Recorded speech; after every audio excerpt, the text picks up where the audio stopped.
32তম জন্মদিন। হা করে তাকিয়ে আছেন কেন? আমি না বুঝি না, আমি কোনো একটা কথা বললে তোমাদের দুই বোনের মুখ হা হয়ে যায়। তোমাদের মুখে কি কোনো সমস্যা?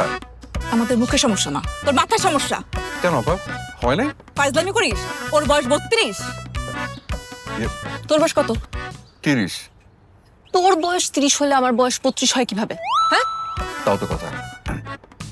মানে মিতু, আসলে হয়েছে কি, ওই তোমার জন্ম সালটা আমি আসলে একটু ভুলে গেছি, যার কারণে মানে এটা যদি বলতাম তুমি তো রাগ করতে, তাই তোমার চেহারাটা দেখে আন্দাজ করে বসতে বলেছি। তার মানে তুমি বলতে চাচ্ছ আমাকে দেখে 32 বছর মতো লাগে? রাগ করছো কেন? বললাম তো যে জন্ম সালটা ভুলে গেছি আমি, মানে তোমার চেহারা দেখে বলেছি। কেন তুমি আমার জন্ম তারিখ ভুলে যাবে? তুমি বেশি কথা বলো, এটা আমি মেনে নিছি। তুমি উল্টাপাল্টা কথা বলো, সেটাও আমি মেনে নিছি। কিন্তু তুমি আমার ব্যাপারে উদাসীন হয়ে যাবা, এটা তো আমি মেনে নিব না। কয়েকদিন ধরে আমি দেখতেছি রানা, তুমি কিন্তু আমার ব্যাপারে খুবই উদাসীন হয়ে গেছো, একদম সিরিয়াস না। আগে দেখতাম সারাক্ষণ আমার দিকে তাকায় থাকতা, এখন একটাবার আমার দিকে ঘুরে তুমি তাকাও না। কেন, কি সমস্যা? এই যে না না, এটা কিন্তু ঠিক বলে না।